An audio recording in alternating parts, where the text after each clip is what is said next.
नमस्कार, स्वागत है आप सभी का मेरे यूट्यूब चैनल प्रेरणा में।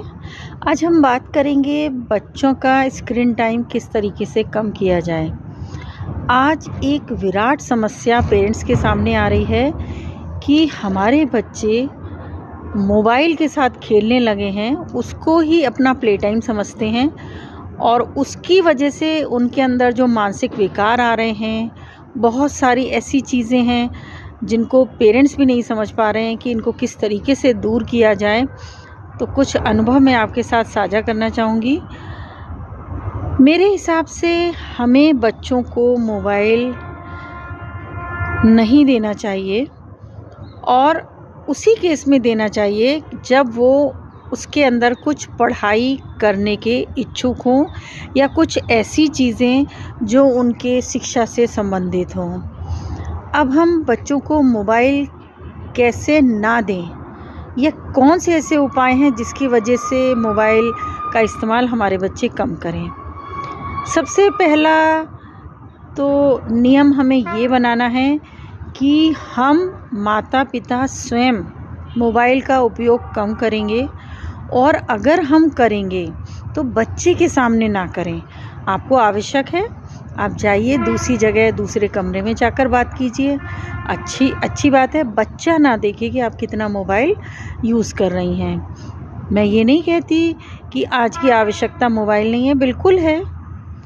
फादर भी ऑफिस से आने के बाद कोशिश करें कि मोबाइल सभी के एक जगह रख दिए जाएं और ऑफिस का काम है, कोई अर्जेंट वर्क है, मोबाइल लेना पड़ेगा। ऐसा नहीं हो सकता कि हम छोड़ सकते हैं। और कहीं पर तो ऐसा भी देखा गया है कि एंड्रॉयड फ़ोन बच्चों को गलत दिशा ज़्यादा दिखाता है। कोई भी साइट्स खुल जाती हैं, बच्चे अनजाने में उसको देखने लगते हैं और मानसिक विकार पैदा होते हैं। तो कोशिश ये करें कि बच्चों के सामने अगर मोबाइल हम यूज़ कर रहे हैं बात करने के लिए तो सिंपल मोबाइल यूज़ कर लें। आप 2 मोबाइल भी रख सकती हैं। तो पहला नियम तो ये हो गया कि हमको स्वयं अपने अंदर ये सुधार लाना होगा कि हम भी फालतू की रील्स या फालतू की चीज़ें या एक टाइम पासिंग मटेरियल के रूप में मोबाइल को ना देखें। दूसरी बात यह है कि अगर हमें बच्चे को मोबाइल नहीं दिखाना है तो माता-पिता को बच्चों के साथ फ्रेंडली एटमॉस्फेयर में रहना भी होगा, उनको समय देना होगा। क्योंकि अक्सर ये देखा जाता है कि बच्चे खाना नहीं खाते। मदर्स के लिए एक बहुत ही ईज़ी उपाय होता है कि लो मोबाइल में अपना एक कार्टून देख लो या जो भी उनके एक अच्छा सा गेम है उन्हें पकड़ा दिया गया और उनके मुँह में हम खाना देते चले जा रहे हैं। देखिए, ठीक है, माँ-बाप का उद्देश्य होता है बच्चे का पेट भरा रहे किसी तरीके से, पर मैं फिर भी आपसे अनुरोध करूँगी, समय दीजिए। आप उसको बाहर लेकर आइए, कुछ स्टोरी सुनाइए और उसको खाने का महत्व भी समझाइए। साथ में अपने साथ बैठ के उन्हें खाना खिलाइए। जितने विभिन्न प्रकार के व्यंजन हैं, उनको चखने दीजिए। हम मोबाइल को खाने का माध्यम ना बनाएं। तीसरी बात ये होती है कि बच्चों का एक प्ले टाइम बहुत ज़रूरी है, खेलने की उनको सुविधाएं मिलनी चाहिए। तो जब भी वो स्कूल से आएँ, उनके मनोरंजन के लिए हम उन्हें पार्क में ले जाएं, उनके दोस्तों के बीच में उन्हें बैठाएं और स्वयं भी उनका सखा बने। ज़रूरी थोड़ी ना है कि अपने फ्रेंड्स के संग खेलेंगे, हम भी उनके संग कुछ खेल सकते हैं, हमारा भी मनोरंजन हो जाएगा। तो बच्चों का दोस्त बनिए और उनके संग बैठ कर के जब आप बातें करेंगे ना तो बहुत सारी ऐसी चीज़ें उनके मन की आपको दिखाई देंगी जो वो आपसे शेयर नहीं कर रहे थे। एकांतवादी प्रवृत्ति जो मोबाइल के द्वारा बच्चों में आ जाती है वो ख़त्म होने लगेगी धीरे-धीरे। परिवार को एक साथ बैठ कर के बातें भी करनी चाहिए। बच्चों की पूरी दिनचर्या जो उन्होंने आज अनुभव करा या उनके अंदर कोई दिक्कत आ रही है, प्यार के साथ बैठें, उनको समझाएं, उनकी समस्याओं का समाधान करें। तो हमको ये समझना होगा कि अगर हमें मोबाइल छुड़वाना है तो इसको बच्चा अपना एक हथियार बनाने लगता है कि अगर आप मुझे पढ़ाई करने दोगी तो पहले आधा घंटा गेम खेलना है। खेलना है गेम, बिल्कुल ज़रूरी है, पार्क में ले जाइए, समय बिताइए। मदर्स के लिए ये टाइम बहुत इम्पॉर्टेंट होता है क्योंकि उनके बच्चे बड़े हो रहे होते हैं। तो मैं तो अनुरोध यही करूँगी कि माताएं आइए, हम इसका बीड़ा उठाते हैंगे, हम मोबाइल का थोड़ा उपयोग कम करेंगे, अपनी पार्टीज़ को थोड़ा कम करेंगे, बच्चों की पार्टी ज़्यादा करेंगे, उनके दोस्तों को बुलाइए, उनके संग खूब हंसिए, बोलिए, खेलिए। और कुछ ऐसे गेम जो बच्चों को अच्छे लगते हैं, जैसे कुछ वीडियो गेम भी आप दे सकती हैं, उनके संग बैठिए, आप उनको देखिए वो क्या कर रहे हैं। और अगर मोबाइल आवश्यक है तो अपने सामने इस्तेमाल करवाइए।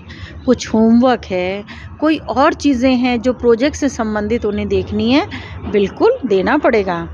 और एक और भी बात है कि अगर आपका बच्चा थोड़ा बड़ा हो गया है और मोबाइल देना ही है तो उसका एक टाइम फिक्स कर दीजिए। बेटा आपको आफ्टर लंच या बिफोर डिनर, जो भी आपको टाइम सूट करता है, आप उसको आधा घंटा या 1 घंटा मोबाइल दे दीजिए, पर थोड़ा नज़र रखिए कि वो आखिर कर क्या रहा है। ये हमें देखना बहुत आवश्यक है। बच्चों का मन चंचल भी होता है, समाज में बहुत सारी चीज़ें बिखरी हुई हैं। हमारा उद्देश्य बच्चे को सही रास्ते पर ले जाना है, उसे परेशान करना नहीं है। शायद बच्चे अगर मेरी ये वीडियो समझ रहे होंगे तो आप समझिए, आपका टाइम इस समय पढ़ने का है, कैरियर बनाने का है, लक्ष्य निर्धारित करने का है। एक और विषय है, अगर मोबाइल से आपको छुड़ाना है, बच्चों की हॉबीज़ को समझिए और जो बच्चा जिसमें एक्सपर्ट है या जो करना चाहता है उसके लिए साधन सुलभ कराइए। जैसे किसी को बैडमिंटन पसंद है, टेबल टेनिस पसंद है, डांस पसंद है, म्यूज़िक पसंद है, तो आपको क्या करना है, उस बच्चे की रचनात्मकता का विकास करने के लिए उसकी रुचि के अनुसार कि वो खुश रहे, हमें उसके जो भी अच्छी चीज़ें हैं, उसके अंदर जो क्वालिटीज़ हैं, जो गुण हैं, उनको आगे लाकर उसमें पारंगत करना चाहिए।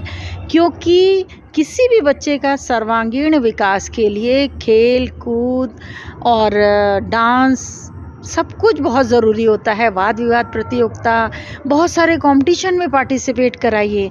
जब बच्चा जीतता है ना तो उसको बहुत अच्छा लगता है, मोबाइल वो स्वतः ही छोड़ देगा। आप देखिएगा, इस तरीके की चीज़ों को अपनाइए और बच्चों को बचाइए, क्योंकि हमारे बच्चों का जीवन अमूल्य है। हमें उन्हें आगे बढ़ाना है, एक स्वस्थ नागरिक बनाना है और वो अपने जीवन गति में अपने लक्ष्य को प्राप्त करें। समय तो चाहिए, मोबाइल से हमें उन्हें बर्बाद नहीं करना है। तो छोटे छोटे टिप्स के साथ मैं आप सभी से बोलूँगी कि अपने बच्चों में लग जाइए, जुट जाइए, समय दीजिए और फिर देखिए ये जो पौधा आपने लगाया है कितना प्रफुल्लित हो करके, पल्लवित हो करके आपका नाम रोशन करेगा। जय हिंद, जय भारत।